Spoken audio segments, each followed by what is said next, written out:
고난주간 특별 저녁 기도회 첫째 날을 시작하겠습니다. 우리 찬송가 144장 예수 나를 위하여 십자가를 질 때 찬양하겠습니다.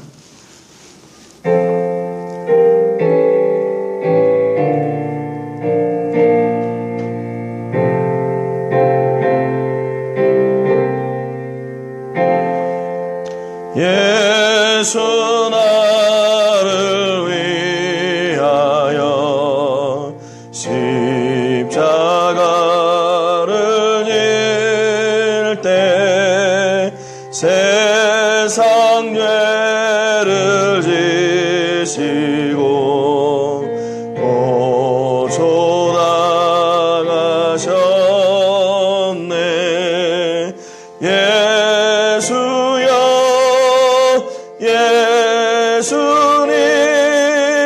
나의 죄 위하여 보배 피를 흘리니 죄인 받으소서.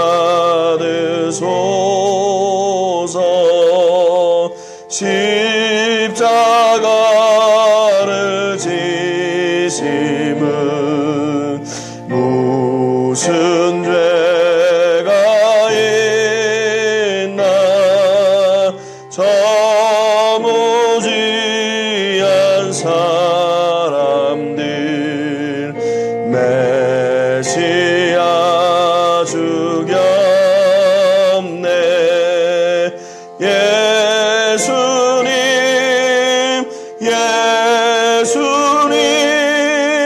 나의 죄 위하여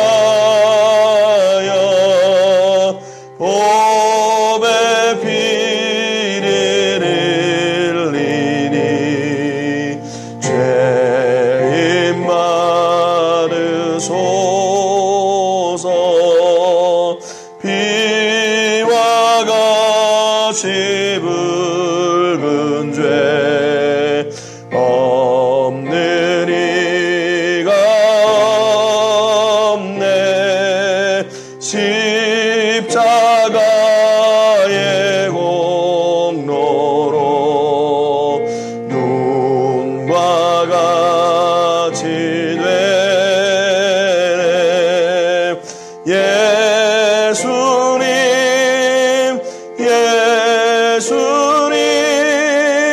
나의 죄 위하여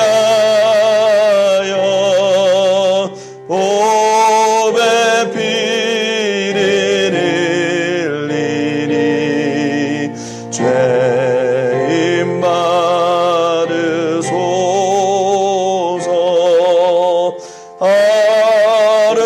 아름답다 예수여 나의 좋은 친구. 예수 공로 아니면 영원형 벌 받네. 예수님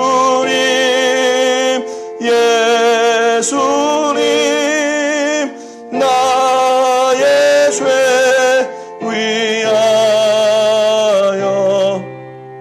보배 피를 흘리니 죄인 받으소서.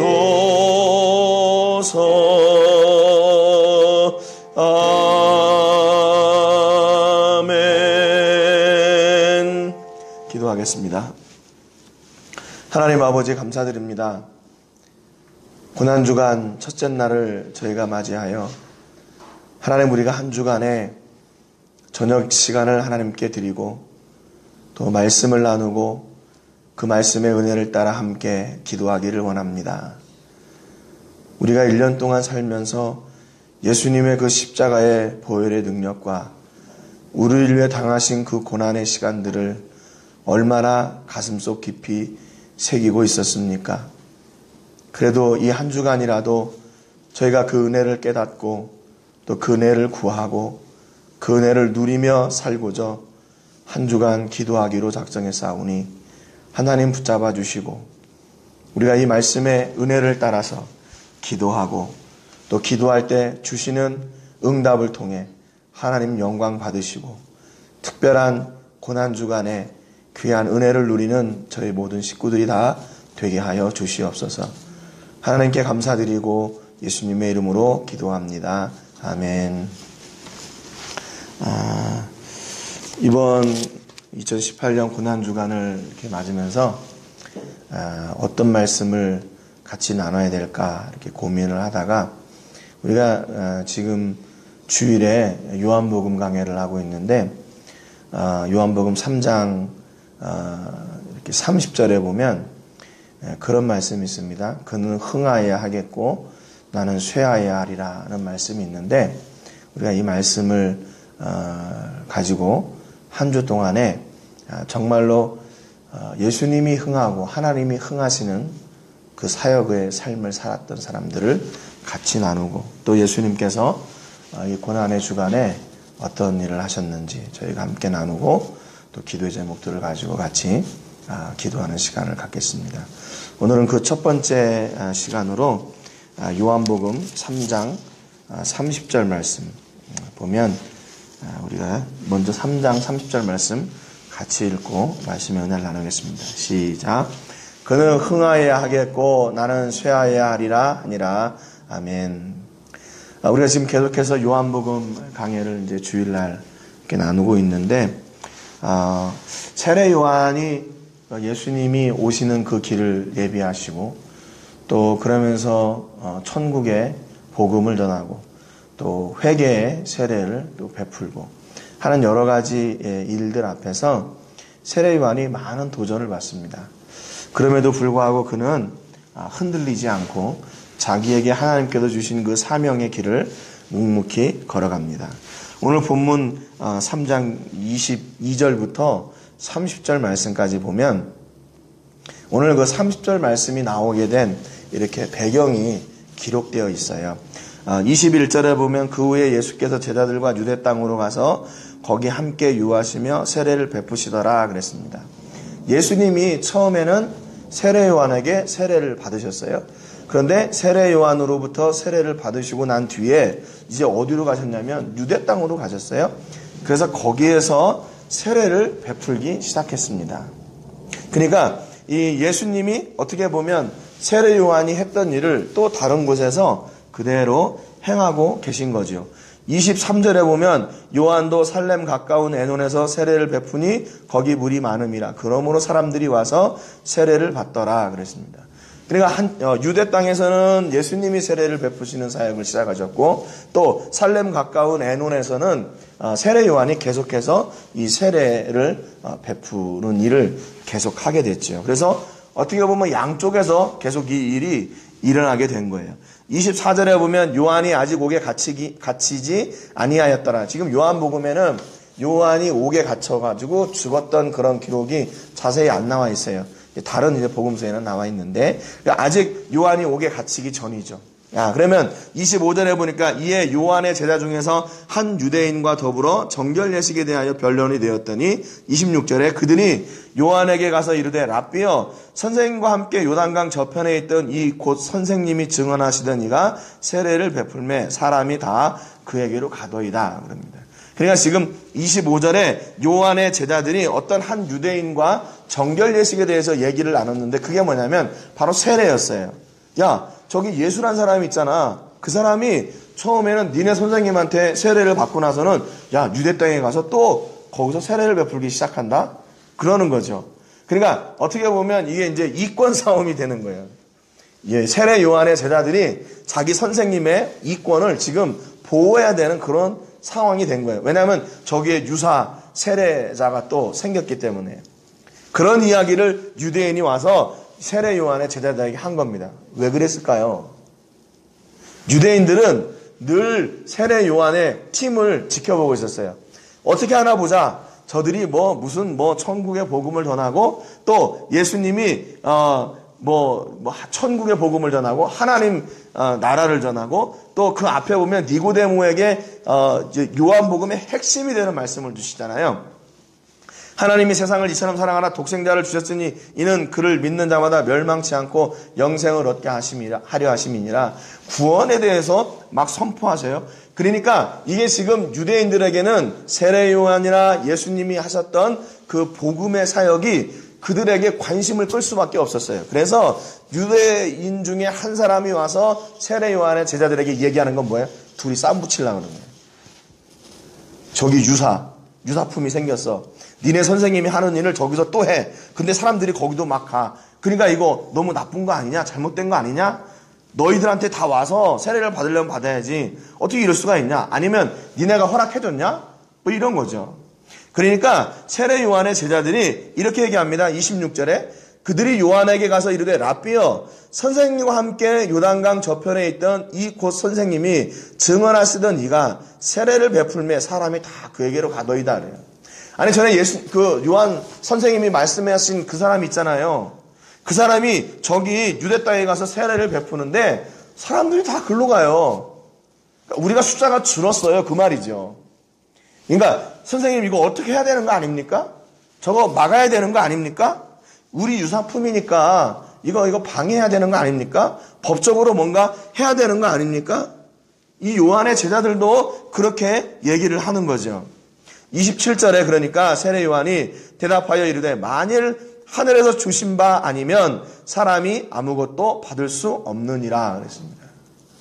근데 세례 요한이 그 자기에게 온 제자들에게 이렇게 얘기해요. 야, 그거 하나님이 세우신 것이면 그게 되겠지만 하나님이 세우시지 않으면 그거 무너진다. 야, 네가 걱정하지 않아도 된다. 우리가 그걸 굳이 막지 않아도 된다 그 말이죠. 그러니까 세례 요한이 이렇게 넓은 사람이었어요. 세례 요한이 넓은 사람이었어요. 왜 그래요? 그 안에 믿음이 있었기 때문에 그러는 거죠. 28절에 보니까 내가 말한 바 나는 그리스도가 아니요 그의 앞에 보내심을 받은 자라고 한 것을 증언할 자는 너희니라 그랬습니다. 오히려 세례 요한은 무엇이라고 얘기하냐면 내가 말한 바 나는 그리스도가 아니다. 그의 앞에 보내심을 받은 자라고 한 것을 증언할 자는 너희다 그랬어요. 그러니까 그게 무슨 얘기냐면 너희들이 오히려 내가 그리스도가 아니고 내 선생님은 예수님이 오실 그 앞길을 예비하시는 분이다 라고 니네가 오히려 전해야 된다 그 말이죠. 그러니까 세례 요한은 자기만 그 말씀을 따라서 순종하고 살았던 것이 아니라 그의 제자들에게도 역시 마찬가지로 그렇게 살라고 했어요. 선생님의 입장에서 자기 제자들에게 나는 아무것도 아니야. 나는 그냥 저분이 오시는 길을 예비하는 사람이야. 이렇게 얘기하기가 그렇게 쉬운 일이 아니죠. 그럼에도 불구하고 세례 요한은 제자들에게 그렇게 얘기합니다. 야, 너희들이 나를 증언할 것이 아니라 바로 저분을 증언해야 된다. 그렇게 얘기해요. 29절에 보니까 신부를 취하는 자는 신랑이나 서서 신랑의 음성을 듣는 친구가 크게 기뻐하나니 나는 이러한 기쁨으로 충만하였노라. 근데 뿐만 아니라 세례 요한의 증언은 나는 그것으로 기쁨이 충만하다. 나를 사람들이 알아주지 않고 내게 왔던 사람들이 다 예수님께 가고 너희들마저도 저분께 간다 할지라도 해요. 나 혼자 남을지라도 나는 기쁨이 충만하다. 왜냐하면 나는 내가 한 일을 당연히 했기 때문에 그런 거죠. 나는 그분이 오시는 길을 예비하는 것 그것을 감당함으로 나는 기쁨이 충만하다 그랬어요. 그래서 30절에 그는 흥하여야 하겠고 나는 쇠하여야 하리라 그랬습니다. 이 흥한다, 쇠한다는 말이 여기서는 어떻게 되냐면요. 진행형이에요. 그분은 점점 흥해져야 되고 나는 점점 쇠하여야 된다. 이 쇠한다는 말은 헬라 말로 엘라토란 말인데 이게 품격이 떨어지다 또는 인기가 떨어지다 그 말이에요. 내 품격, 나를 알아주는 그 인기도 그게 점점 떨어지고 그 예수님의 인기가 점점 높아져야 된다 그렇게 얘기하는 거죠. 그는 흥하여야 되고 나는 망해야 된다 뭐 이런 과격한 말이 아니라 나는 점점 사람들이 나를 몰라줘도 괜찮아. 나는 사람들에게 그렇게 예수님만 전하고 예수님만 그렇게 자랑했으니까 그분이 드러나신 것으로 나는 기쁘다. 나는 족하다. 이렇게 얘기합니다. 이렇게 그의 사명을 감당했어요. 그리고 세례 요한의 그 마지막은 어떻게 됐어요? 그가 헤롯이 자기 동생의 아내를 자기 아내로 맞이한 것을 요한이 지적했다가 옥에 갇힙니다. 그래가지고 헤로디아가 헤롯의 생일에 자기 딸을 시켜가지고 춤추게 해가지고 야 너가 나한테 뭘 줄까? 헤롯이 물어볼 때 그 요한의 목을 주십시오. 그래서 옥에 갇혀 있다가 비참하게 그의 생을 마감했어요. 이 세례 요한의 삶을 이렇게 쭉 보면은요, 진짜로 그래요. 어떻게 우리가 세례 요한의 삶을 평가할 수 있을까? 그의 사역은 그렇게 빛나는 것이 아니었어요. 그의 겉모습도 그렇게 인기를 얻을 만한 그런 사람이 아니었어요. 심지어는 자기를 따르던 제자들도 예수님을 따라가요. 자기에게 세례를 받으러 왔던 사람들도 다 예수님을 따라갑니다. 그리고 그가 마지막에는 옥에 갇혀 있다가 어느 날 자기의 생사도 예측할 수도 없는 그런 상황에서 그냥 목이 잘려서 죽었어요. 그럼에도 불구하고 세례 요한은 그 하나님께서 자기에게 허락해 주신 그 길을 믿음으로 기쁨으로 갔어요. 왜냐하면 그의 중심 안에 하나님의 나라가 있었기 때문이죠. 하나님의 나라가 있었기 때문에. 우리가 지난번 요한복음 강해를 통해서도 말씀드린 것처럼 그의 제자들이 예수님을 따라갔을 때 왜 그 세례 요한이 그들을 붙잡지 않았어요? 그것은 하나님의 나라가 그 안에 있기 때문에 그래요. 내 제자가 저쪽으로 가면 내 숫자가 줄어들고 저 사람이 많아지니까 내가 더 데리고 와야지. 이게 아니라 더 넓은 하나님의 나라를 그 안에 두었기 때문에 그것을 능히 받아들일 수 있는 거예요. 자기에게 세례받으러 오던 사람들이 예수님한테 세례받으러 가도 전혀 개의치 않아요. 왜냐하면 하나님의 나라 입장에서는 아무런 손해가 없기 때문에. 그래서 그것을 기쁨으로 오히려 누려요. 두 번째, 그의 중심 안에는요, 말씀이 있었기 때문에요. 이사야 선지자가 얘기했던 광야에서 외치는 자의 소리다 라고 하신 그 말씀을 자기로 받아들이고 그 말씀이 기록한 대로 말씀이 허락한 만큼 가는 거죠. 자기가 인기를 얻으려고 애쓰고 그러지 않았어요. 자기를 드러내거나 나타내려고 하지 않았어요. 그 말씀이 드러나고 하나님의 뜻이 드러나는 일에 최선을 다했어요. 끝으로 그에게는 그 안에는 사명이 있었기 때문입니다. 사명. 그래서 그 사명을 감당하는 길에 곤고하고 어려운 일이 있어도 그 길을 믿음으로 쫓아갔어요. 그 길을 거부하지 않았습니다. 여러분, 예수님의 삶은 어때요? 예수님이 어제 종려주일이라고 저희가 지켰죠. 예수님이 새끼 나귀를 타고 성전에 예루살렘에 들어오실 때 많은 사람들이 종려나무 가지를 흔들면서 호산나 다윗의 자손이여 만만세 외쳤어요. 그리고 그 다음날 월요일 날에 무엇을 하셨냐면 예수님께서 성전을 정결케 하셨어요. 성전을 정결케 하셨어요. 성전을 청소하셨어요. 그리고 그곳에서 많은 표적을 보여주셨습니다. 예수님 앞에 나오는 맹인들과 전원자들을 고쳐주셨어요. 그로 인해서 많은 사람들이 예수님을 믿게 됐어요. 예수님도 온전히 하나님의 뜻을 쫓아 순종하시는 그 길을 갔단 말이죠. 예수님도 온전히 하나님의 뜻에 그분의 뜻을 고정시키고 사셨어요. 얼마든지 그런 일들을 통해서 부귀영화도 누릴 수 있고 많은 사람들이 우러러보는 그 자리에 갈 수도 있었지만 예수님은 그 자리를 떠나셨어요. 그들에게 자기의 몸을 의탁하지 않으셨어요. 왜냐하면 그들을 믿지 않기 때문에. 우리가 어제 같이 나눴던 말씀이죠.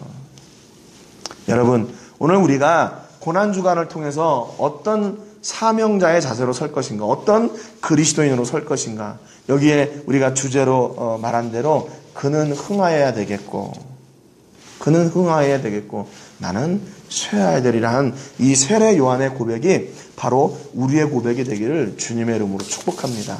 여러분, 우리가 하나님의 일을 감당하면서 또는 말씀의 사역을 감당하면서 그 말씀과 하나님보다도 다른 것이 먼저 드러나게 되려고 하는, 순서가 바뀌려고 하는 그런 일들이 얼마나 많이 있습니까? 여러분, 그래서 오늘 우리가 기도하실 때 그렇게 기도하시기를 바라요.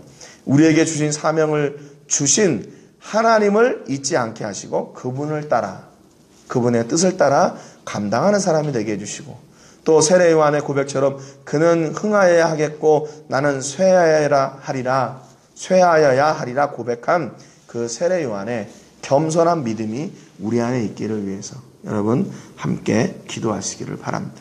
제가 먼저 기도하겠습니다. 하나님 아버지, 감사드립니다. 세례 요한의 짧은 생애를 통해서 저희가 이 고난주간에 그의 고백을 교훈 삼아 우리가 앞으로 어떻게 주신 사명을 감당할지 고민하고 기도하게 해주셔서 감사합니다. 세례 요한은 자기의 이름을 드러내고 자기의 사람들을 만들고 자기의 인기가 높아지는 것이 목적이 아니라 예수님이 더욱 흥해지고 자기는 쇠해지는 것이 그의 목적이었습니다. 그가 온전히 하나님의 말씀에 순종하는 것으로 그는 기뻐했고 그를 통해서 드러나게 되는 예수님이 계신 것이 그에게는 기쁨이 되었습니다. 하나님, 오늘 우리 모든 성도들에게 또한 우리 교회에게 허락하신 그 사명의 일들이 바로 이런 세례 요한과 같은 겸손한 믿음을 통해서 이루어질 수 있도록 도와주시기를 간절히 바라고 원합니다. 하나님, 저희의 모습은 감추시고 하나님의 영광만 드러나게 하시고 우리의 공로는 감추시고 우리 예수님의 공로만 드러나게 되는 그런 사역들이 되게 해주시고 그런 삶이 저희 가운데 있게 하여 주시옵소서. 모든 것을 하나님께 감사드리고 예수님의 이름으로 기도합니다. 아멘. 기도하겠습니다.